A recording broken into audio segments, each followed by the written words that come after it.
Shalom adik-adikku semuanya.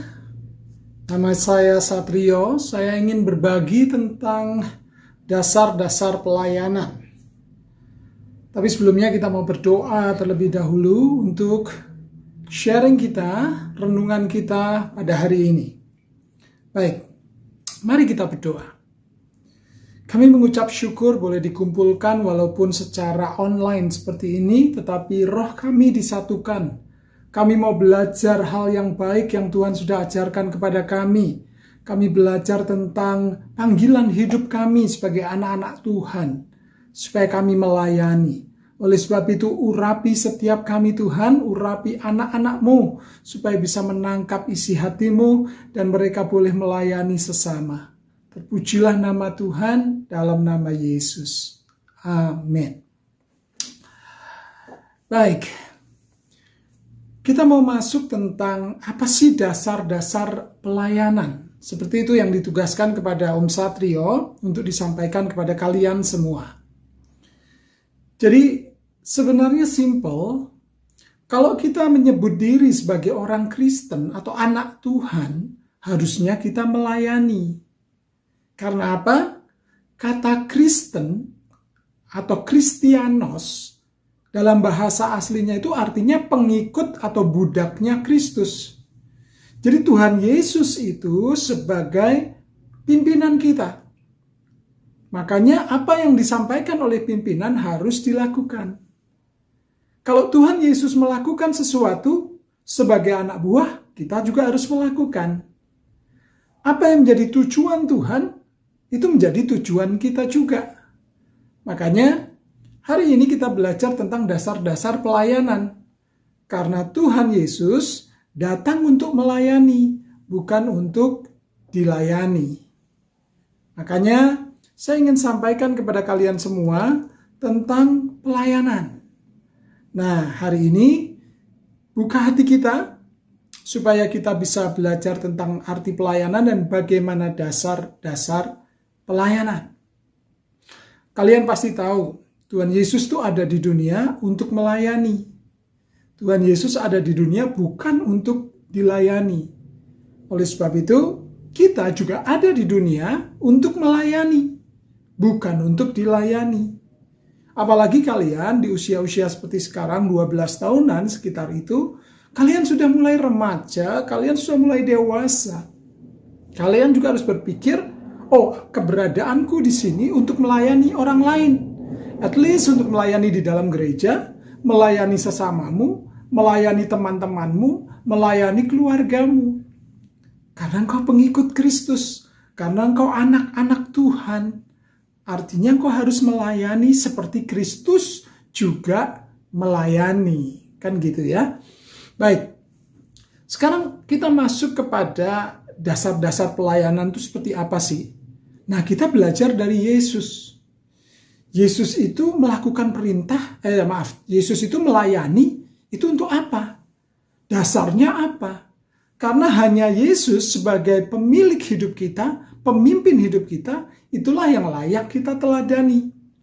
Waktu Yesus melakukan pelayanan, apa yang dilakukan? Nah, itulah yang juga kita lakukan sebagai pengikut Kristus, sebagai Kristianos. Oke? Coba kalian tengok kiri kanan dulu. Katakan, kamu Kristianos.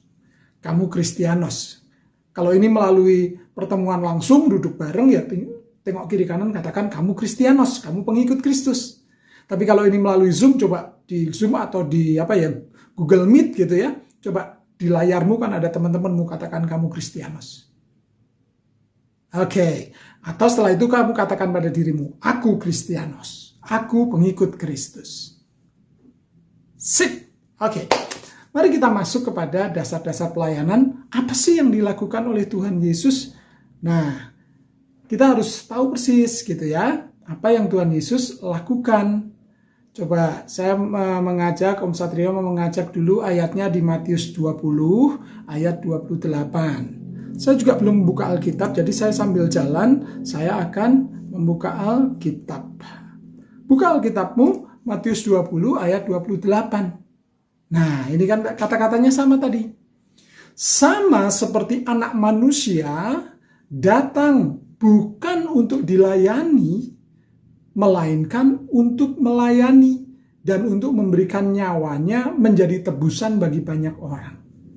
Pernah gak mikir, ini Yesus itu luar biasa. Yesus itu datang ke dunia, tahu persis kalau dia datang itu bukan sebagai raja yang dilayani, tetapi datang untuk melayani. Yesus mengosongkan tahta. Bayangin, Yesus itu penguasa surga, kosongkan tahta, turun ke dunia, jadi manusia, bukan jadi manusia biasa, jadi hamba. Dan bukan hamba biasa, hamba yang taat.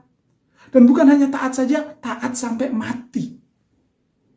Coba kalau kalian disuruh pergi dengan tujuan supaya kamu nanti pergi ke sana, tapi kamu nggak dapat apa-apa, kamu di sana akan menjadi orang yang melayani.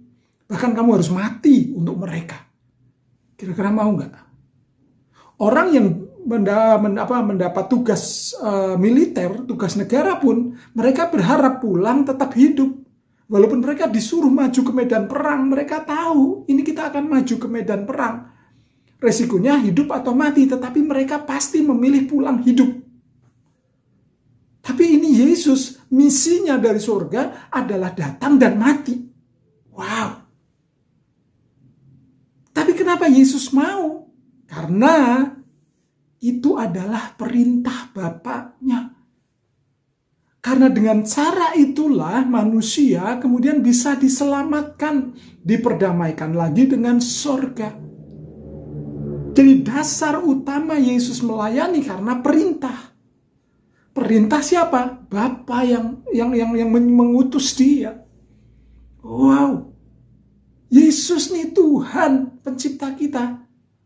Datang untuk mati atas dasar perintah Bapaknya. Dahsyat gak tuh? Makanya kalau kita masih gak bisa mencintai Yesus, itu aneh. Karena gini loh, pelayanan itu hubungannya dengan keselamatan. Kalau kalian mau melayani, tujuan utama adalah penyelamatan. Tadi kan mengorbankan nyawa untuk keselamatan, penebusan umat manusia seluruhnya. Itulah yang memotivasi Yesus, walaupun perintah itu berat, walaupun perintah itu sungguh menyakitkan, tetapi karena Yesus melihat keselamatan, Yesus lakukan. Inilah dasar utama melayani. Pada saat kita melihat, oh ini demi keselamatan umat manusia, demi keselamatan temanku, demi keselamatan keluargaku. Ini perintah Tuhan untuk menyelamatkan mereka. Dan kita hanya berkata, aye, aye, sir, siap Tuhan. Itulah Yesus.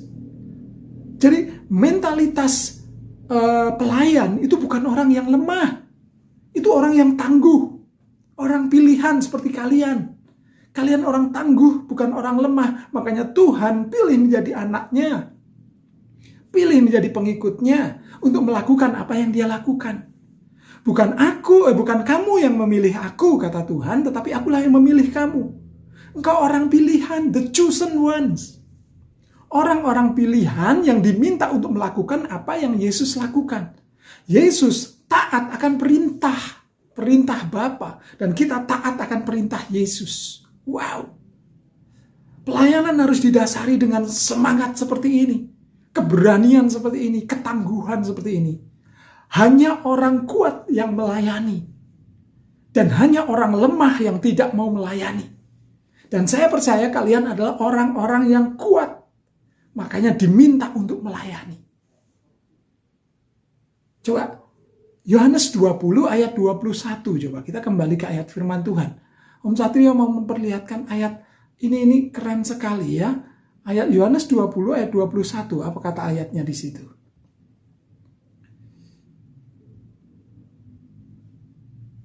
Yohanes, salah tulisannya ya. Tapi sorry, saya lupa ayatnya, tapi kata-katanya begini ya, nggak apa-apa ya. Kata-katanya ini, sama seperti Bapa mengutus aku, memerintahkan kepadaku, demikian juga aku mengutus kamu, orang-orang yang tangguh, orang-orang yang hebat, anak-anakku sekalian, kata Tuhan. Sama seperti Yesus diutus oleh Bapaknya, diperintah untuk penyelamatan. Demikian juga Yesus mengutus kita untuk menyelamatkan orang lain, menyelamatkan keluarga kita. Perjuangan kita gimana dong? Doa buat mereka, layani mereka dengan baik. Ini perintah. Kalau kalian ada di militer, kalian diperintah untuk push up, ya push up 10 kali 10 kali, 20 kali 20 kali, 100 kali 100 kali. Coba kalau kalian sebagai prajurit, terus disuruh oleh komandan kalian, ayo push up 10 kali. Jangan deh komandan, 5 kali aja ya, saya capek. Wow, digeplak itu sama komandannya, saudara ya. Karena itu di dalam militer itu sangat keras. Itu dalam lingkup manusia, apalagi Tuhan. Tujuannya apa? Keselamatan. Keselamatan umat manusia. Wow, ini dahsyat sekali. Makanya kalian harus betul-betul perhatikan. Ini perintah. Dan kalian adalah prajuritnya Allah. Kalian orang-orang tangguh, orang-orang pilihan yang diberi mandat, diberi perintah oleh Tuhan Yesus sebagai komandan kita untuk melayani. Demikian juga Bapa mengutus aku untuk melayani, demikian juga aku mengutus kamu untuk melayani. Layanilah seorang akan yang lain.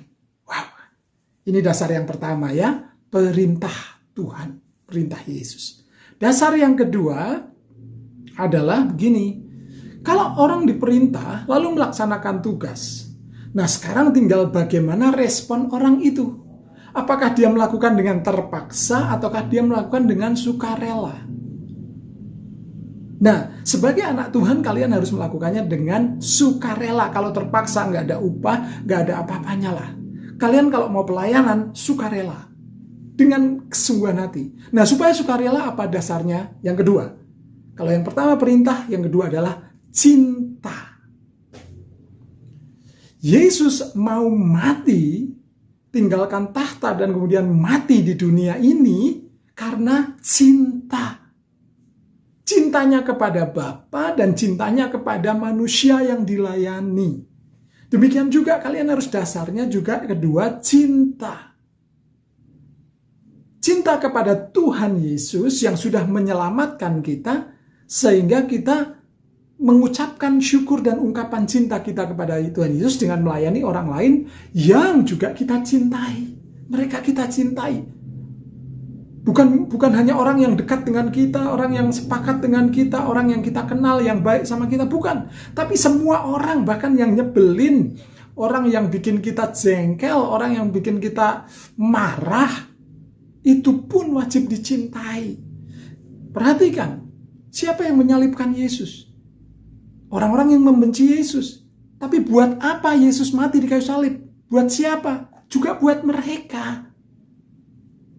Yesus tidak diterima, tetapi Yesus tetap mencintai dan mati buat mereka. Karena Yesus memiliki cinta. Jadi, melayani adalah respon cinta kita kepada Yesus. Bukan kepada gembala sidang kalian, bukan kepada kakak rohani, bukan karena koordinator, bukan karena mentor. Kalian melayani, bukan.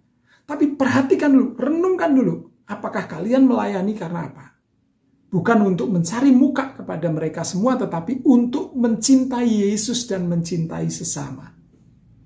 Coba moga-moga ini nggak salah lagi ayatnya. 2 Korintus 5 ayat 15. 2 Korintus 5 ayat 15. Sebentar ya. Karena Om Satria juga sambil buka Alkitab nih. 2 Korintus 5 ayat 15. Katakan demikian. Oke, tampilkan.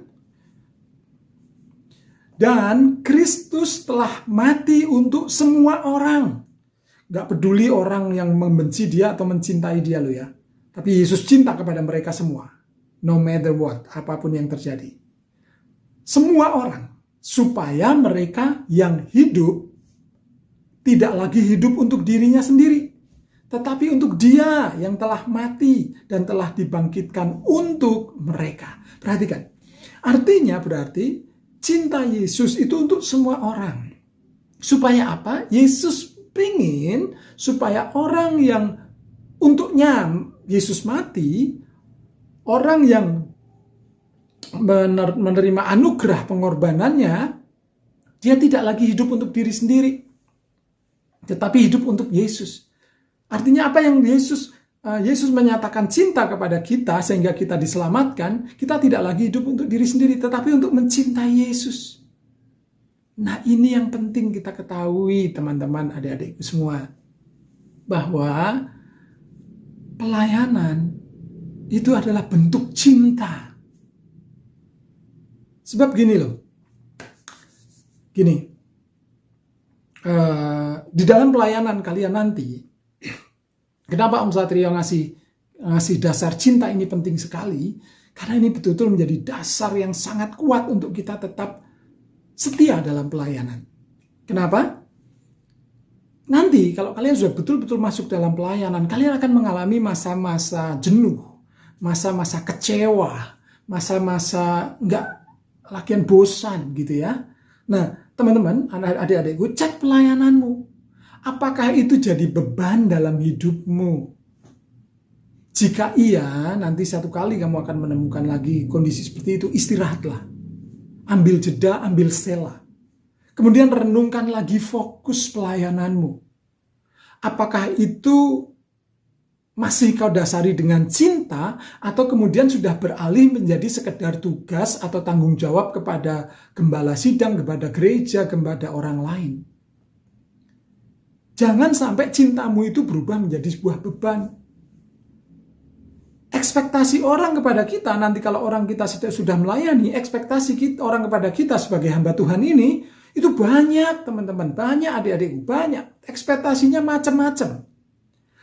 Kalau itu jadi tugas atau beban, kemauan orang-orang yang kita layani, kita akan mati, kita akan capek, kita akan jenuh, kita akan bosan, kita akan frustrasi sendiri. Makanya kalau melayani, dasarnya harus tetap dijaga. Cinta. Cinta kepada Tuhan dan cinta kepada sesama. Sehingga kita tetap melakukannya dengan cinta. Karena apa? Cinta itu mengubah beban menjadi kesukaan. Perhatikan, cinta itu mengubah beban menjadi kesukaan. Kalau kalian pertahankan dasarnya cinta terus akan menjadi sebuah kesukaan. Tetapi sebaliknya, tugas itu mengubah kesukaan menjadi beban. Jadi nanti kalau kamu sudah masuk ke dalam pelayanan, lakukan dengan cinta. Jangan anggap itu sebagai tugas, tapi cinta kepada Tuhan dan sesama. Jadi adik-adikku, memang tugas, job description, apalagi jadwal, itu semua penting untuk pengaturan manajemennya. Itu hanya pengaturan manusiawinya. Tetapi dalam hatimu sendiri harus tetap punya dasar cinta. Gak boleh enggak. Kalau kamu sudah akhirnya terpancing untuk keluar dari cinta dan menjadikannya sebagai tugas, aku harus memenuhi jadwal, aku harus begini, aku harus begitu, lama-lama stres, benar. Tapi sekali lagi Om Satrio ingatkan, cinta itu mengubah beban, mengubah tugas menjadi kesukaan. Dan kau bisa bertahan dalam pelayananmu. Sama seperti Yesus. Yesus kalau tidak melakukannya dasarnya cinta, dia akan berhenti di tengah jalan. Tidak akan tuntas, tidak akan ngomong tetelestai di kayu salib, tidak akan ngomong sudah genap. Apa yang membuat Yesus kuat melayani sampai genap, sampai selesai? Karena cinta. Kamu harus bangun cinta ini. Kamu harus terus pelihara cinta ini. Bahkan tumbuhkan cinta ini. Supaya pelayananmu tetap menjadi kesukaan. Coba di kisah Yakub dan Rahel. Cintanya Yakub tuh besar sekali di Kejadian 20 nanti 29 nanti kamu baca ya. Oh, dia sangat mencintai Rahel. Makanya dia rela untuk bekerja kepada Laban, ditipu oleh Laban, dibohongi oleh Laban. Tapi karena cintanya kepada Rahel yang 14 tahun itu menjadi begitu cepat. Karena apa? Cinta. Cinta itu powerful, adik-adik. Cinta itu menguatkan. Cinta itu membuat kita mengalami kegembiraan di dalam melakukan segala tugas, bahkan pada saat menghadapi beban. Pelayanan bisa berubah menjadi beban loh. Tapi kalau kita dasari pelayanan kita dengan cinta, itu akan menjadi kesukaan. Percaya deh. Ya. Oleh sebab itu pertama kalian harus ingat, oh ini perintah Tuhan dan aku pengikut Kristus harus melakukan. Yang kedua, aku mau melakukannya dengan cinta. Setuju ya? Oke. Yang ketiga, dasar pelayanan. Om Satrio cuma ngasih 4 dasar kok. Jadi nggak akan lama ya. Yang ketiga, rendah hati. Nah, dalam pelayanan nanti, kalian akan masuk dalam pelayanan. Mungkin kalian adalah orang-orang yang memiliki talenta luar biasa. Kalian memiliki kontribusi yang besar kepada pelayanan. Karena semangat dan cinta kalian melakukan dengan senang dan menghasilkan sesuatu yang hebat dalam pelayanan. Nah, kalian akan mendapat yang namanya promosi. Itu hukum yang wajar lah. Kalian akan sangat dibutuhkan oleh gereja, oleh komunitas kalian, oleh kelompok kecil kalian. Kalian akan menjadi orang yang dipercaya lebih lagi. Karena firman Tuhan berkata, yang setia pada perkara kecil akan diberikan perkara-perkara besar. Nah, disinilah seseorang diuji. Seseorang diuji saat diberi posisi, saat dipuji. Pada saat dia bukan siapa-siapa, pada saat dia tanpa posisi, gampang untuk rendah hati. Tapi pada saat sudah merasakan uang, persembahan kasih, dapat uang, mendapatkan ketenaran, mendapatkan jabatan atau posisi, lihat bagaimana dia menjalani hidup pelayanannya. Ini yang tadi Om Satrio bilang yang akhirnya men-switch, mengubah cinta menjadi beban. Kenapa? Karena ada imbalan-imbalan, ada tuntutan jabatan dan sebagainya. Loh, nggak salah kalian menerima persembahan kasih, nggak salah kalian menjadi kontributor yang banyak dan di dalam pelayanan sehingga kalian dipromosi dan memiliki jabatan. Nggak salah. Tapi ada satu hal yang tidak boleh berubah dalam hidupmu, yaitu rendah hati. Tetaplah rendah hati. Ya. Ini penting teman-teman. Ini penting adik-adikku. Miliki hati yang rendah hati. Hati yang mau terus dibentuk. Hati yang mau belajar. Tidak pongah, tidak sok tahu, tidak benar sendiri. Tapi rela kalau ada orang yang mengoreksi. Sukacita tetapkan, aku cinta Tuhan, aku mau berubah. Kalian harus memiliki kerendahan hati. Yesus memiliki kerendahan hati luar biasa. Yesus melakukan pelayanan oleh karena perintah Bapa. Dan dia lakukan dengan cinta. Dan di dalam cinta itu dia memiliki kerendahan hati luar biasa. Perhatikan, Yesus pernah menanggalkan kasut. Lalu jongkok membasuh kaki murid-murid. Dia Tuhan loh. Dia guru loh. Dia pembuat mujizat di depan murid-murid. Dia membangkitkan orang mati. Dia menyembuhkan orang sakit. Dia memultiplikasi makanan sehingga bisa memberikan makan 5.000 orang. Dia meredakan badai. Dan orang mengakui dia Tuhan loh. Tetapi dia mau rendah hati membasuh kaki murid. Kalian tahu siapa yang bertugas seharusnya dalam adat Yahudi yang membasuh kaki? Itu tugas budak. Budaknya pun budak yang paling rendah. Jadi gini, budak itu memiliki tingkatan. Budak yang pintar, yang cekatan itu menjadi budak kelas 1. Seperti Yusuf waktu di Mesir menjadi budaknya Potifar. Maka dia dipercaya manajemen, dipercaya macam-macam. Karena apa? Dia budak kelas 1. Lalu budak yang pekerja untuk di ladang, yang tubuhnya kuat, yang apa, dan itu dia budak nomor 2. Tapi ada juga budak yang paling rendah. Yaitu yang yang sudah sangat renta, tidak bisa kerja, atau yang cacat. Dia nggak bisa kerja. Dan secara pendidikan tidak terlalu tinggi. Makanya dia tugasnya apa? Dia tugasnya cuma bawa baskom, handuk, duduk di depan pintu rumah orang-orang kaya atau tuannya. Tugasnya apa? Tugasnya datang, membuka sepatu atau kasut tuannya, lalu membasuh kaki, membersihkan supaya tuannya masuk ke rumah itu bersih. Padahal zaman dulu belum ada kendaraan bermotor. Kendaraannya ada kuda, ada keledai, ada domba, ada apalagi, ada onta. Dan semuanya itu di jalanan. Dan jalanannya pasti kotor. Debuan belum diaspal kan. Nah, itu kakinya kotor masuk rumah. Harus dilap. Siapa yang ngelap? Budak terendah. Dan Yesus lakukan itu. Dia Tuhan loh. Sekali lagi saya ingatin. Dia lakukan itu. Makanya kerendahan hati Yesus itu betul-betul ditunjukkan. Kalau engkau sudah dapat posisi, engkau sudah tenar, engkau sudah terkenal, engkau sangat dibutuhkan, engkau mendapatkan banyak berkat dari pelayananmu, tetaplah rendah hati, kembali kepada kerendahan hati. Kenapa? Dengan rendah hati engkau akan terus bertumbuh. Orang yang rendah hati adalah orang yang tahu kekurangan dan dia butuh untuk diisi. Tapi kalau orang yang angkuh, dia merasa benar sendiri, dia tahu segalanya dan dia nggak butuh orang lain. Sehingga apa? Stuck. Pengetahuannya, pertumbuhannya hanya sebatas yang dia mau berhenti di situ, stuck.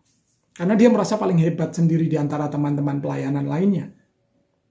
Tetapi kalau dia rendah hati, dia akan terus diisi. Bahkan dia orang rendah hati bisa belajar tidak aja kepada orang yang lebih tinggi, tetapi kepada orang-orang yang lebih rendah. Dia mau belajar. Ini hebatnya orang rendah hati. Semakin kaya di dalam kebijakan, semakin kaya dalam segala hal. Nah, padahal saya mau ingatkan, kalau nanti kamu melayani, kamu sudah mendapat jabatan dan sebagainya, pelayananmu itu adalah pelayanan melepas sesuatu. Serving is releasing. Pelayanan itu adalah melepas sesuatu. Melayani adalah melepas sesuatu kepada orang yang kita layani. Nah, kalau kamu sendiri stuck, kamu nggak bisa melepas apa-apa. Kalau kamu bertumbuh, pelayananmu juga akan ikut bertumbuh. Orang-orang yang kau layani juga akan bertumbuh. Tapi kalau kamu berhenti, ya segitulah. Kamu bisa ngasih. Orang tidak bisa ngasih dari apa yang tidak dia miliki. Dia hanya bisa ngasih dari apa yang dia miliki. Kalau yang dia miliki bertambah, oh dia akan pelayanannya juga akan bertambah. Supaya bisa bertambah gimana? Kembali lagi, rendah hati. Oke, miliki kerendahan hati. Nah, ini yang keempat nih, yang terakhir. Yang terakhir ya. Oh iya, ayat tentang kerendahan hati buka di Filipi 2 ayat 5 dulu. Filipi 2 ayat 5 supaya ada ayatnya ya. Filipi 2 ayatnya yang ke-5. Coba Om Satrio bukakan. Filipi 2 ayat yang ke-5. Ini Om Satrio pakai komputer jadinya agak lama buka sebentar. Kalau pakai handphone lebih cepat mungkin. Nah ini. Hendaklah kamu dalam hidupmu bersama menaruh pikiran dan perasaan yang terdapat juga dalam Kristus Yesus. Pikiran dan perasaan Kristus Yesus itu seperti apa sih? Kan disuruh meletakkan pikiran, perbuatan kita, perkataan kita itu seperti yang dalam hidup kita, pelayanan kita, menaruh pikiran dan perasaan yang terdapat dalam Kristus Yesus. Kayak apa sih? Ayat 6-nya ngomong gini.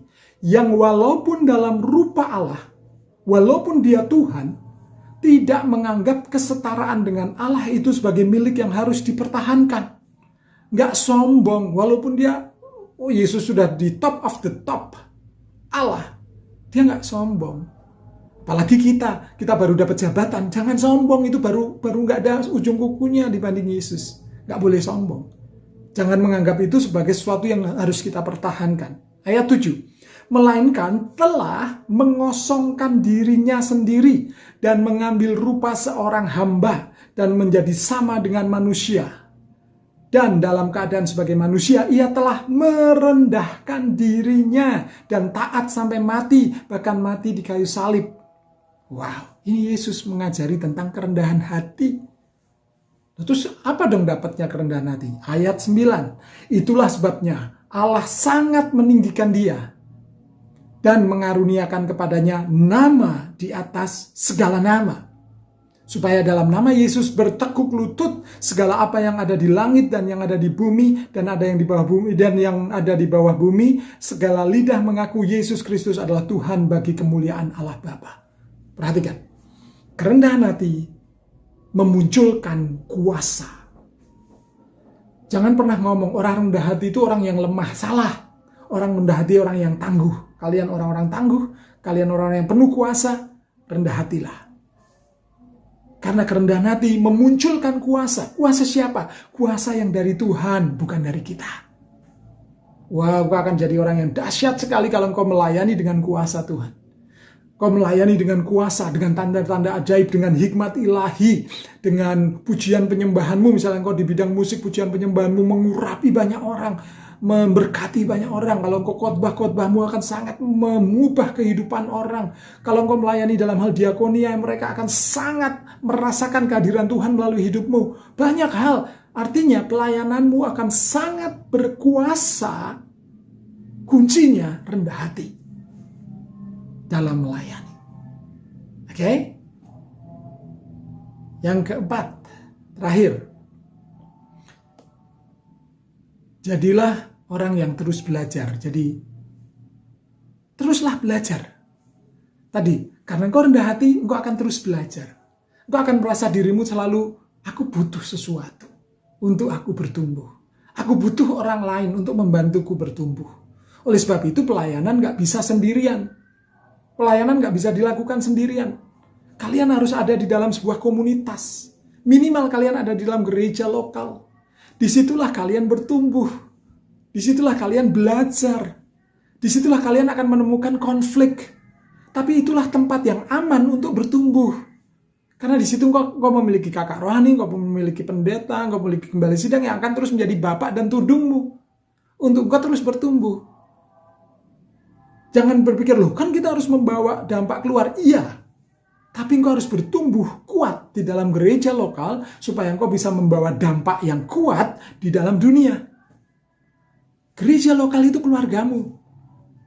Engkau butuh nasihat orang lain dan engkau kadang-kadang nasihatmu dibutuhkan oleh orang lain. Engkau butuh belajar mengampuni orang lain karena satu kali engkau juga butuh diampuni oleh orang lain. Di mana paling aman untuk belajar semuanya itu? Di gereja lokal. Di komunitas lokal. Kalau kalian bergabung di kepemudaan, disitulah kalian bertumbuh. Nanti kalau kalian sudah kuat, kalian keluar, kalian akan bawa dampak, impact yang besar. Karena kalian sudah terbentuk sebagai orang yang terus bertumbuh dan dewasa. Gereja atau keluarga Tuhan adalah tempat yang paling aman untuk bertumbuh. Jadi jadikan komunitas lokalmu, gereja lokalmu sebagai first community yang kau miliki, komunitas pertama yang kau miliki. Kau harus mau belajar sama-sama. Di Lukas 10 ayat 3, Yesus mengatakan, aku mengutus engkau keluar sebagai anak domba ke tengah-tengah serigala. Bukan sebagai domba loh, sebagai anak domba. Domba aja sudah bodoh, ini anak domba. Loh kan aneh. Oh berarti apa yang kau dapat di dalam gereja lokal? Kau akan mendapatkan kelemah lembutan. Kau akan mendapatkan dalam tanda petik kebodohan. Seperti anak domba. Tetapi anak domba ini powerful. Dengan kelemah lembutannya, dia masuk ke tengah-tengah serigala. Yang pertama, dia tidak dimakan oleh serigala. Kedua, dia tidak berubah menjadi serigala yang memakan yang lain. Tetapi dia akan menjadikan serigala itu menjadi domba-domba. Belajarnya di mana? Di dalam gereja lokal. Yesus memiliki komunitas 12 muridnya itu. Disitulah terus Yesus bertumbuh untuk mengajari mereka.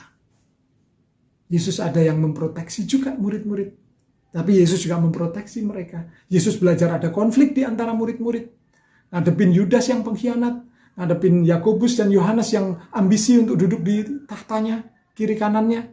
Ada Petrus yang egois, ada Thomas yang gak percaya, tapi Yesus merangkul mereka semua. Oke? Jadi, terus bertumbuh di dalam gereja lokal.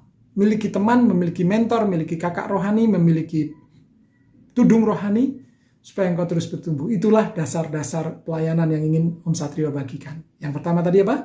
Perintah. Yang kedua adalah cinta. Yang ketiga adalah apa tadi? Kalian harus ingat. Yang ketiga adalah rendah hati. Dan yang keempat adalah bertumbuh dalam gereja lokal atau bertumbuh dalam komunitas lokal. Tidak bisa sendirian. Itu dasar-dasar pelayanan yang Om Satrio tahu. Masih banyak dasar-dasar pelayanan yang lain, tetapi saya hanya ingin berbagi tentang hal itu kepada kalian. Supaya kalian nanti dalam pelayanan kalian tahu, oh ini perintah Tuhan, aku tunduk pada Tuhan, aku anak Tuhan. Oh ini aku lakukan dengan cinta. Dan aku lakukan dengan kerendahan hati. Dan aku terus bertumbuh. Itu semua apa? Itulah semua yang dilakukan Yesus. Dan kita belajarnya dari Yesus.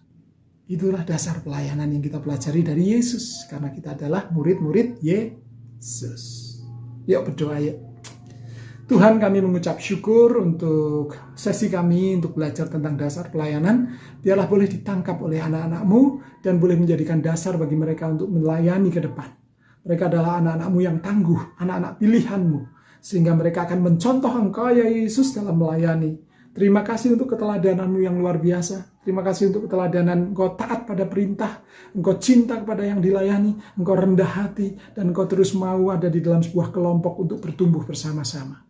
Oleh sebab itu berkati anak-anak-Mu Tuhan. Berikan hatimu, berikan pikiranmu, berikan perasaanmu kepada mereka. Supaya mereka dilepas dalam pelayanan sebagai imitatio Christi, sebagai pencontoh-pencontoh Kristus, sebagai Kristianos, sebagai pengikut Kristus yang sungguh-sungguh. Terus tuntun dalam kehidupan mereka yang belajar melayani, sampai kepada kegenapan rencana-Mu atas hidup mereka. Terima kasih Tuhan, kami akan melihat di antara mereka akan tumbuh pelayan Tuhan yang hebat, yang melayani Tuhan dengan cinta dan melayani sesama dengan cinta, sehingga mereka memberikan dampak yang besar bagi dunia dengan cintanya Tuhan Yesus dan keselamatan yang dari Yesus. Urapan Bapa turun atas mereka. Terima kasih, kami mengucap syukur untuk sesi kami, Tuhan Yesus. Kami mengucap syukur. Haleluya. Amin. Oke adik-adikku semua, teman-teman semuanya, yuk sama-sama belajar ya. Bertumbuh di dalam pelayanan sesuai kehendak Tuhan Yesus, Sang Komandan kita. Tuhan memberkati kalian semua. Ciao.